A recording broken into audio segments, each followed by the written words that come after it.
Good evening and welcome to the sixth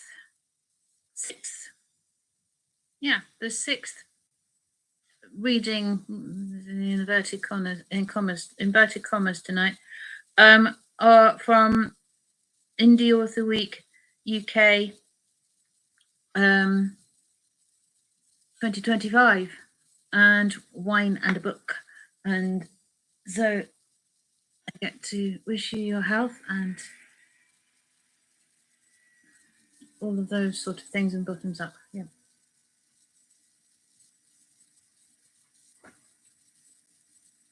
So tonight's going to be complete chaos because it is complete chaos. It's not it's sort of a reading. It's a sort of draft thing. The book that I'm working on is on the churches of the South Downs National Park, and there are 273 churches, chapels, and ruined places of worship, and I'm doing them all. We visited them over a period of 10 years, from 2014. Well, a bit more than 10 years now, isn't it? 11. And it's fascinating. We've seen some wonderful things. The way that I selected the ones that we visited was looking for the plus signs that there are on the 1 to 25,000 maps. And I did the selection in 2014. In those days, the government website called Magic had the 1 to 10,000 mapping, and places of worship also had plus signs. And it turns out that Jehovah's Witnesses don't like the plus signs because they see them as crosses. Most of us don't, because the cross is taller. But that means that I've missed out the Kingdom Halls. So that's going to sort of go in at the end, because it's interesting that they didn't like the plus signs for the places of worship. So it makes the point. Non-conformism is fun, and I've been thinking of it as like minestrone soup. And that was quite fun because I got 1.4, I've now got 1.5 thousand views for the little taster short that I did last week on minestrone soup of non-conformism. And I think there might have been there must be something fashionable about looking up recipes for minestrone soup. And apparently there's some politics lurking as well, isn't there? Non-conformist politics. Right, so if anybody has any actual knowledge about when, what, where and how non-conformist dissent and the beginnings, middles and whatevers of Baptists, Quakers, Methodists, different sorts of Methodists, it'd be lovely to have some information to I'm hoping to publish the book in September or October this year. It's getting close, but there's plenty of time. Well, there's time. So, non-conformist chapels. Getting to grips with the range of non-conformist chapels, even in the small area of the South Downs National Park, compared to the nation as a whole, has proved quite the head-scratcher, and looking for simple dates for the differing denominations has remained so. It turns out that this is the equivalent of trying to establish the recipe for minestrone soup through going through the contents in the bowl, although later discovering that some of the ingredients have got blended during the creation of the meal. And I have found a minestrone soup recipe that recommends blending, so it does happen. Many of the ingredients of non-conformism in dissenters have also been blended or given different names, depending on which century things all started off. I doubt if anyone can truly get to the bottom of it all. It turns out that a lot of individual personalities and personality clashes are also not to be ignored.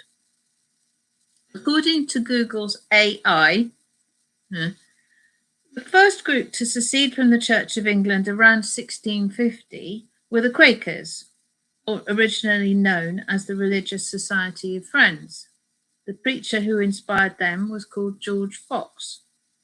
However, the earliest General Baptist Church was apparently founded around 1611, which may have been from continental influence, but the law required attendance at a parish church until the Act of Tolerance of 1689.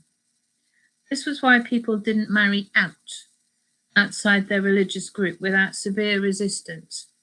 In the mid-18th century, there was a schism as Unitarians became part of the picture within the Baptist Church. Into the minestrone goes unheard of titles such as, more tongue twisting, Arianism, Socinianism, Caffinites after a preacher called Matthew Caffin, Latitudinarian, Eutychian, Nicodemism, as well as the Methodists under John Wesley, who began as separate, apparently, again, I don't know, only from 1791 on his death. The complex soup being personality driven. George Whitefield and the Countess of Huntingdon began more linked to the Calvinist Baptists and for only the chosen to be saved. The Wesleys, John and Charles, had a wider view of possibilities, which was attractive to many soldiers, and this was one of the ways how Wesleyan Methodism was to spread across the South during and following the Napoleonic Wars from 1793. Wasn't the only, but it was significant. Titles I know of include Presbyterian, Congregationalist, Baptist, Calvinist, Methodist, Unitarian, Quaker, Plymouth Brethren, English Moravian, Huguenot, Sandemanian, I've popped that in because that's a family thing, Ebenezer Strict in particular, and Jehovah's Witnesses I've put in there too. They're 20th century. So now I'm going to do a few little extracts on some of the more interesting stories for some of the, well, it's not some of the more interesting, it's basically it's the ones I've got at the moment. It's not the only ones I've got, it's the ones I've got to hand. Yeah, sorry. So this is in Lewes, the Jara Chapel and Sunday School, which is near the Coalfield Tunnel. It's now the Lewes Free Presbyterian Church. The chapel was built by Jenkins in 1805 after he had fallen out with his congregation as preacher in the Countess of Huntingdon's chapel on Chapel Street. It's long gone now. It was that was demolished in 1880. It was a Free Calvinist chapel until 1998, when the Free Presbyterian Church of Ulster, which was Ian Paisley's denomination, took it over. The orientation is odd because the entrance is pointed towards the Coalfield Tunnel. And that's explained because the original layout was of little streets rather than all the weird big 1970s, 1960s, 70s big road layouts imposed going up above them since then. The Countess of Huntingdon came from Leicester and lived from 1707 to 1791, and she was called Selina Hastings. Through her life, she constructed 64 chapels and was one of 21 women who supported the Foundling Hospital in London. After her husband died in 1746, she was attracted to Methodism. I'm not sure if that was if that had escaped the church or not at that point, and founded the Countess of Huntingdon's Connection, which was Calvinistic within Methodism, in spite of the fact that John Wesley was a friend and correspondent of hers. Also in Lewes is the Westgate Chapel, which is up on the way out of Lewes towards the prison.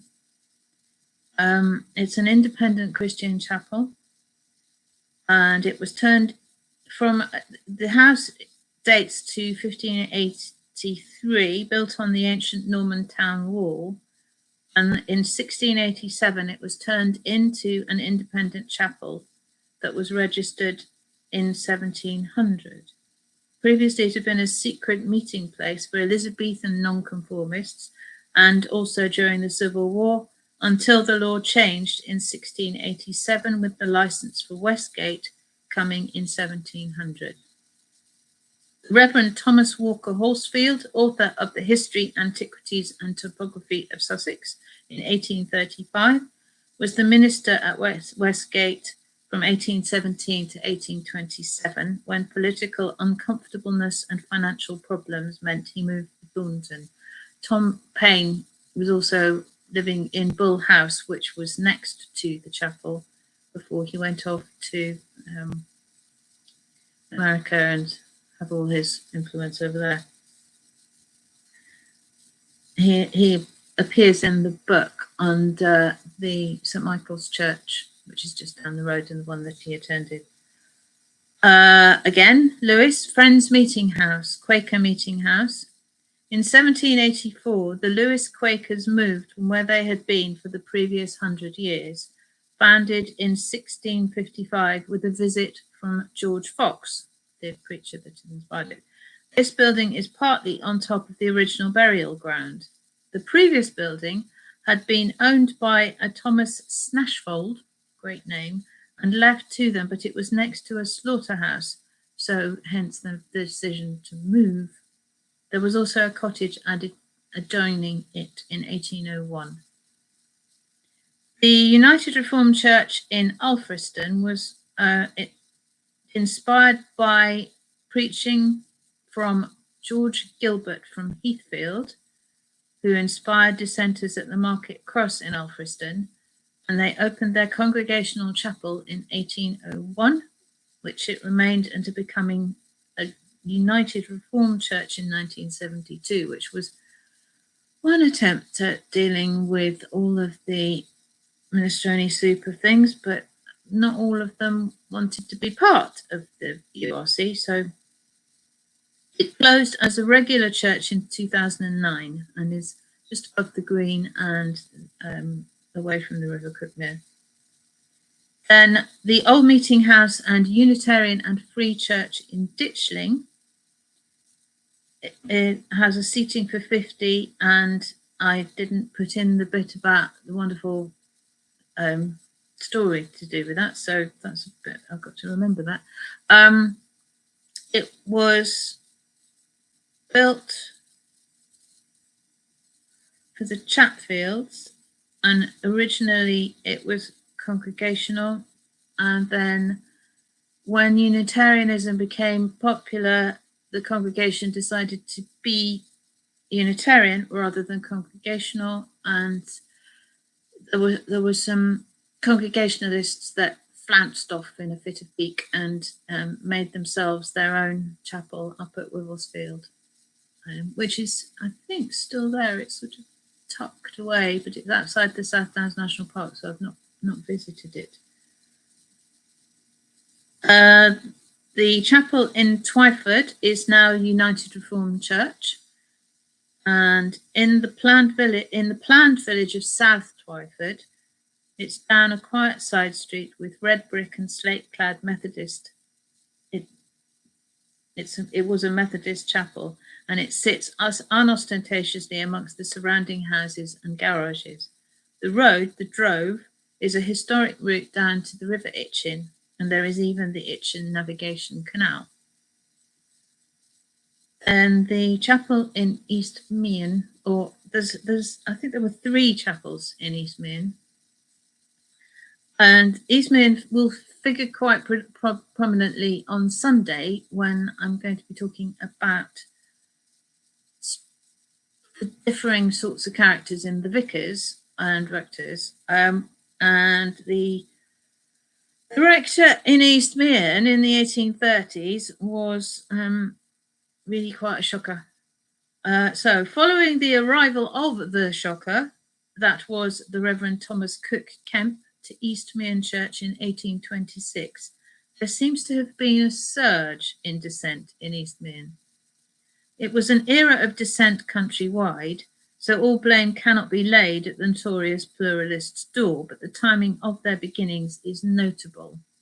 One of the reasons for the increase in dissent was the fact that pews had to be paid for to sit in them, and if you didn't have a lot of money, then paying for the pew was tough, as you were also paying for other things to do with the church as well.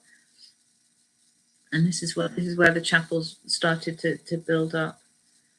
The Calvinist Baptists had a chapel from 1833 to about 1900, following on from an earlier presence in Halley Street, later called Chapel Street, from 1831, mentioned in 1851 in the census and 1855 in the Post Office Directory.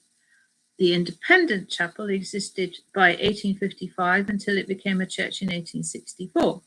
The Primitive Methodists Chapel dated from 1867 to 1987, when it was converted to residential. But the members had prior to 1867 been meeting in private houses well before that, following their permission to do so in 1828. And the last one is a chapel in Ditchling. Ditchling has St Margaret's Church, the Quaker Chapel, the Unitarian Chapel, and also the Emmanuel Centre. And the Emmanuel Centre is a shared chapel between the Beacon Parish and the Point Church of Burgess Hill. There has been a place of worship in South Street in Ditchling since 1904, and this was called the Emmanuel Chapel and was run by the Brethren denomination, which is that the Plymouth Brethren, I hope. Some older residents remember the old tin tabernacle, as the original building was nicknamed. That hall was replaced by the present pretty brick building in 1973. It's got a lovely atmosphere inside. So don't you can't tell a chapel by its cover. Worship services continued until 2017 for the Tin Tabernacle congregation, but it had reduced to about 5, and it's now leased shared between the Beacon Parish of Church of England and the Point Church of Burgess Hill. So that's a sort of taster of the smorgasbord of chapels in Hampshire and Sussex, in the South Downs National Park, and I'm still trying to sort my head out over it. And if anybody has any extra information about when the Quakers started, when the Wesleyans started officially as Methodists outside the Church of England, any non-conformists, the Ebenezer Strict particulars and all of that. So yes, so thank you very much for watching, and I will wish you a very good evening. Tomorrow I will be doing Rampaging Birdwatchers from Simon's book Silly Birding, all about learning to be a twitcher on the Isles of Scilly in 1984. And the enthusiasm of dedicated birdwatchers, seen from within, amused, but part of it rather than amused taking the piss. So good night and thank you and cheers.